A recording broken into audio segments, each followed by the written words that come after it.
नमस्कार, आप देख रहे हैं न्यूज़ वन इंडिया। मैं हूं आपके साथ पंकज यादव। करते हैं बुलेटिन की शुरुआत, जहां पर नेता प्रतिपक्ष राहुल गांधी ने एक्स पर पोस्ट किया। वहीं सोशल मीडिया एक्स पर पोस्ट कर बीजेपी पर निशाना साधते हुए राहुल गांधी ने लिखा कि बीजेपी सरकार में न्याय की उम्मीद करना भी गुनाह है।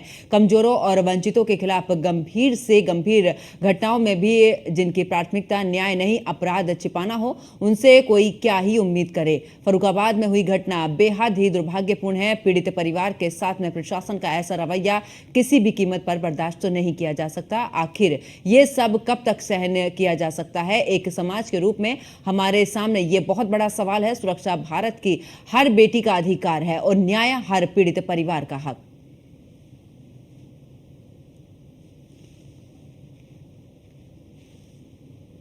तो राहुल गांधी की तरफ से ट्वीट किया गया है और साथ ही बीजेपी सरकार में न्याय की उम्मीद करना भी गुनाह है। कमजोरों और वंचितों के खिलाफ गंभीर से गंभीर घटनाओं में भी जिनकी प्राथमिकता न्याय नहीं अपराध छिपाने की हो, उनसे कोई क्या ही उम्मीद करे। फर्रुखाबाद में हुई घटना बेहद ही दुर्भाग्यपूर्ण है। पीड़ित परिवार के साथ में प्रशासन का ऐसा रवैया किसी भी कीमत पर बर्दाश्त तो नहीं किया जा सकता। आखिर ये सब कब तक सहन किया जा सकता है? एक समाज के रूप में हमारे सामने ये बहुत बड़ा सवाल है। सुरक्षा भारत की हर बेटी का अधिकार है और न्याय हर पीड़ित परिवार का हक।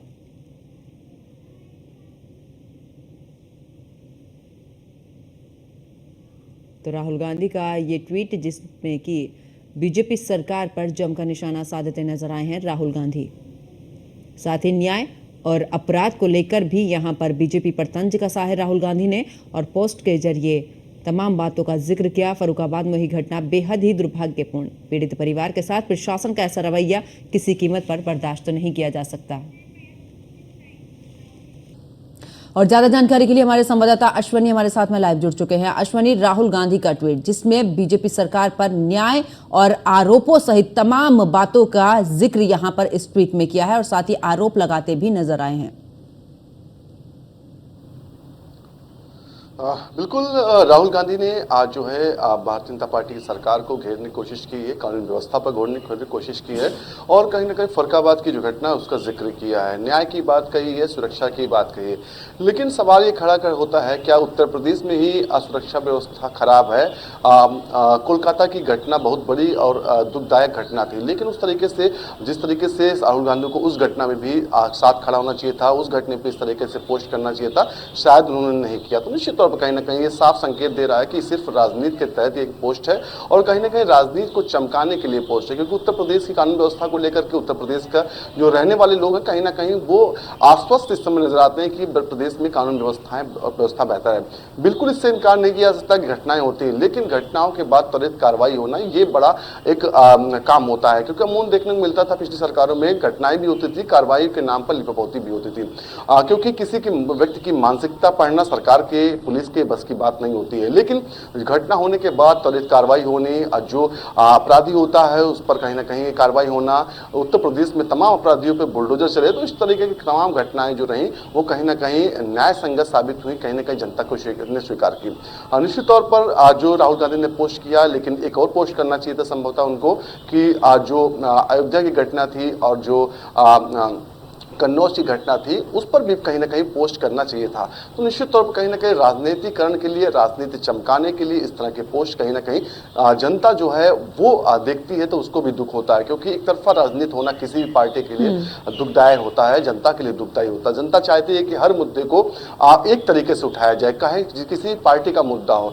अब इसमें भी अगर राजनीति होगी, किसी महिला के साथ अपराध हो रहा है, किसी बच्चे के साथ जो दुर्दांत अपराध हो रहा है, तो निश्चित तौर पर ऐसे में अगर पार्टियां ये देखेंगी उनका फायदा तो निश्चित तौर पर जनता भी इतनी समझदार है और जनता समझदार थी, शायद इसीलिए 37 साल के बाद दोबारा से योगी सरकार की वापसी हो पाई। क्योंकि कानून व्यवस्था के नाम पर अगर बात करें तो योगी सरकार के मुख्यमंत्री, खासतौर पर मुख्यमंत्री योगी आदित्यनाथ ने कोई भी समझौता नहीं किया। पिछले जो पहला कार्यकाल था 5 सालों के दौरान देखा गया कि किस तरीके से उन्होंने अपराधियों के ऊपर बुलडोजर चलाए, किस तरीके से अपराधियों के एनकाउंटर हुए।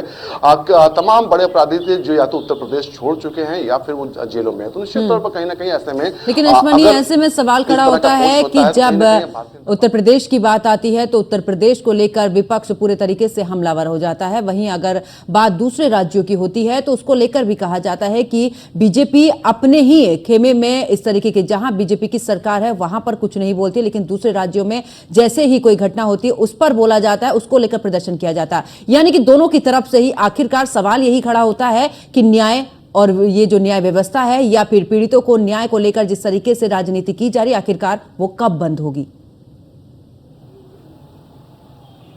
बिल्कुल सिर्फ उत्तर प्रदेश में इस तरह की राजनीति नहीं हो रही। उत्तर प्रदेश में कैटेगरी जो है वो है कन्नौज और अयोध्या की घटना पर राजनीति नहीं कोई कर रहा है, ना ही अखिलेश यादव का ट्वीट आ रहा है, ना ही जो है राहुल गांधी का इस तरीके से ट्वीट आ रहा है कि वहां पर भी अपराधियों के साथ वही कार्रवाई होनी चाहिए। तो निश्चित तौर पर कहीं ना कहीं आप समझ सकते हैं कि